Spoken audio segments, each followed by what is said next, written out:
the whole Płaszczów camp was evacuated. We travel, we come again to Auschwitz. We're loose.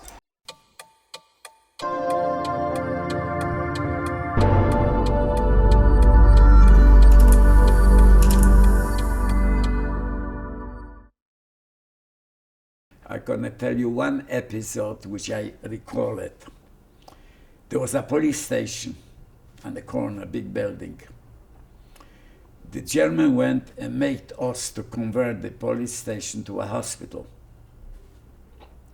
Across the street to the station była łaźnia. The Jews every Friday used to go there, take a bath, get the massage, the massage z tymi liściami. And my father loved this every day. So he used to take me with me on a Friday, but he came from the office. And after this, he went to stop in a knajpie and took a hot wine to drink, and we went home, we had our Shabbat dinner. To ja tą łaźnię bardzo pamiętam. Mój jeden wujek tam pracował w Hermesie, on ślubował w czasie wojny. Żona miała dziecko. To ten szpital, ona to urodziła dziecko. Wtedy, dzisiaj, jak masz dziecko, za 2-3 dni jestem w domu. Wtedy nie było medication, nic, to kobiety leżały z dziećmi dłuższy czas. Jeden dzień przyjechali Niemcy naokoło tego szpitala i wszystkie wyrzuciły ze szpitala. Dzieci nie mogli wyrzucić, zabrali. Z 3. piętra rzuciały 19 dzieci na ulicę. Ale skąd ja to widziałem? Jak moja ciotka leżała w tym szpitalu, miała to dziecko, tam nie było jedzenia, to moja babka gotowała. Ja mam takie menaczki, wie co to są menaczki? Ja nosiłem menaczki i codziennie jej nosiłem jedzenie. Ten dzień, co Niemcy przyjechali, ten człowiek, ten z łaźni mnie wołał, bo się bał, że tam wejdę, mnie też złapią, i mnie wołał i stał pod drzwiami za jego i patrzyłem, co się stało. Ona więcej nie jadła, ja zabrałem jedzenie z powrotem do domu, bo wszystko się tam skończyło. Wyklinowali ten cały hospital. I ja tylko jedną rzecz nie pamiętam, czy to było w getcie, czy przed getta, to nie pamiętam. Jak mieli w getcie, to tylko wszystko, że nie mieli mi sklepów, nic nie mieli. Bo Niemcy dali rozkaz, żeby zostawili tą aptekę na placu Zgody. Przechodziłem do tej apteki. Jeden dzień rano Niemcy przyjechali, to było pierwsze o drugie wysiedlenie z getta. Zabrali ludzi do komina. Ja weszłem do środka i było okna. Moja babka była paralizowana. Przed wojną i ona tak żyła. I wszystkie brali na auta. Musisz wyjść na auto, rozmaici ludzie, ja nie wiem kto to był. I widziałam, moja babka szła też. I nie mogła wyjść na auto. Nie mogła wyjść, bo była sparaliżowana. Ludzie się bali. Wszystki był dla siebie. Była tamten popłoch z Niemcy. I widzieli, że nie może wyjść. To jeden wziął karabin i je strzelił. Ja matkę widziałam przez okno. Jak to widziałem, babkę, to mi się niedobrze zrobił, pan mi sobie rozumie. Moja matka już odeszła wcześniej, na pierwsze wysiedlenie w Dziuna, to było później. Więc zacząłem krzyczeć, co się tu dzieje. I szukałem rozmaitych ludzi. To w getcie był szynk, jak się nazywa, knajpa.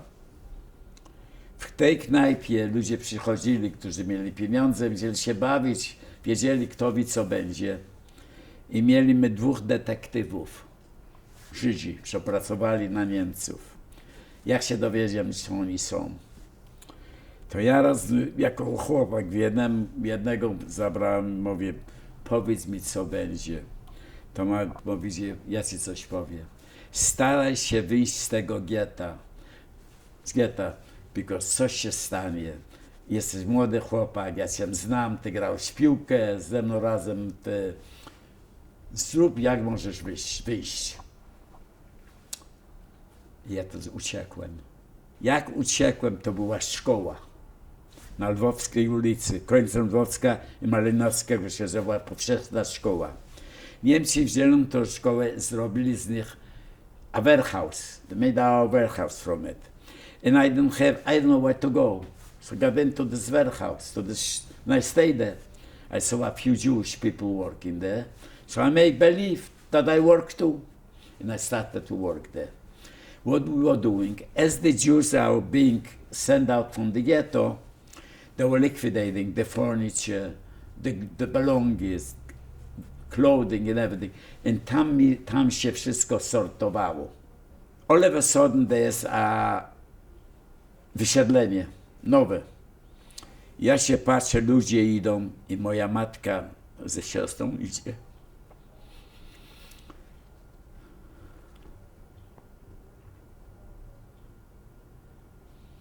Now I'm staying on the sidewalk. I want to run in to do something, to grab maybe them. Jeden niemiecki detektyw mnie zatrzymał, złapał mnie. To mi mówi, ja wiem, że tu pracujesz, bo mnie widział nosić meble. Albo idziesz z nimi, albo idziesz tutaj. To nie wiedziałem, co zrobić. To powiedziałem, ja będę tutaj. I weszłem do szkoły. I się uratowałem. Jeden raz. Jakby tam pracowali, to otworzyli nowy concentration camp. Parę bloków dalej, w Płaszowie. I nas wszystkich wzięli tam do tego obozu. Mieli jakieś 30 ludzi, co my pracowali w tej szkole. I mieli jednego, co kierownika żydowskiego, to on uważał, gadał z Niemcami, żeby nam dobrze było. I zabrali nas wszystkich do tego obozu. Goethe, he was one of the voices murderer that I ever saw during the time. He was terrible, but somehow we were lucky that he liked mein Kappel. So we were working. I had one bad accident with him. We were carrying lumber. I wasn't a carpenter, I was a regular laborer. And I was the smallest one because, I was young. We were carrying lumber. So lumber, you had to carry 2 pieces each to bring, so the carpenter can take and work. And I was the last one, so one truck dropped the lumber, and the one piece was left over. So I took the piece that I want to go without anything, he would shoot me.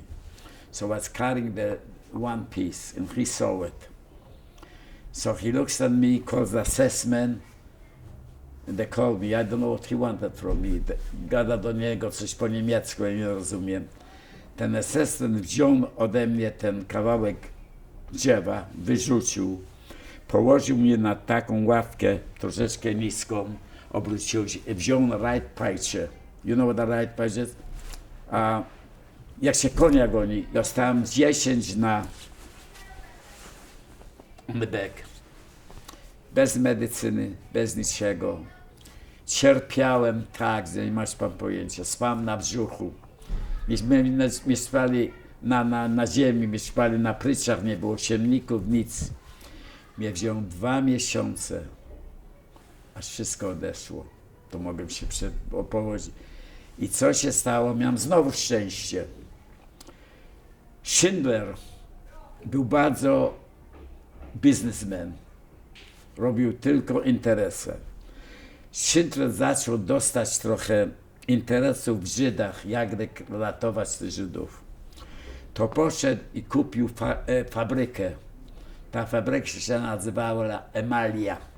Co tam robili? Garnki robili. I kupił tą fabrykę i przekonał Niemców, że on przerobi tę fabrykę, żeby robić amunicję. Miał fabrykę, nie miał ludzi. To poszedł do naszego obozu i zrobił interes z Getem. Przyniósł mu wódkę, dał mi pieniądze i Get poszedł i dał mu 1000-2000 ludzi. Im zabrał 2000 ludzi z naszego obozu, zrobił nowy obóz, mały, gdzie była Schindlera Factory, and they moved us there. Women, men, children, everybody. Sometimes we didn't have nothing to do, so we were singing. But before then, we had 3 factories there. Schindler's Factory, NKF, and a mill. You know what a mill is? They were cutting lumber. And all of a sudden, one morning, I go to work. I see a man. He was wearing a beret. He had long hair. In the beret he had called out as a sign. You understand? With scissors. How can I explain it to you? To była jego beretka. To sobie wyciął tu gwiazdę, tu piłkę, tu wyciął i miał takie dziury. Jak nosił, to widać jego włosy. Ja się tak na niego patrzę i mówię, on się na mnie patrzy. On mnie mówi, Salek. I said, Stanisław. This is a man that we went to school together. We were brought up. We were very friendly. Co ty tu robisz? I'm working here, he says. I'm a mechanic and everything. So I said, Stanisław, what could you do for me? He says, I can do for nothing, so I can only one thing. If somehow you can get into my locker, once a week, I'm gonna bring you a piece of bread, I'm gonna bring a piece of meat, whatever I'll be able to spare. I have to eat too. I got a mother and a father, and I have to support them. I said to him, Staszek, I go, Staszek, you do whatever you can. So he told me every Friday to go to the locker gonna be open. Whatever is there, I should take it out. One day we're playing in the how you call it, in the barracks, music at night. We're singing. I had one spoon, and I wanted to do something. I had a little music idea. My father was a musician. My father played saxophone, clarinet. To mu mówię, Staszek, musisz mi pomóc, potrzebuję łyżkę. He says, jutro rano będziesz miał łyżkę. To pokazałem, jaką miał, to przyniósł taką samą i mi dał tą łyżkę. To w nocy, jakby grali, ja miałem 2 łyżki. Jak miałeś 2 łyżki, byłeś bardzo bogaty. If you had one spoon, you just had the ones to eat. So I became a musician. So I took the spoons, and I didn't know what to do with them. They needed a beat. So I took the spoons and turned around like this, put my finger in between, and I did like oto za małe. And I was giving him the beat with food on the wood, and the spoon I was singing. That's how I learned to have a beat, because I played in school a little clarinet. And this took about maybe 9-8 months.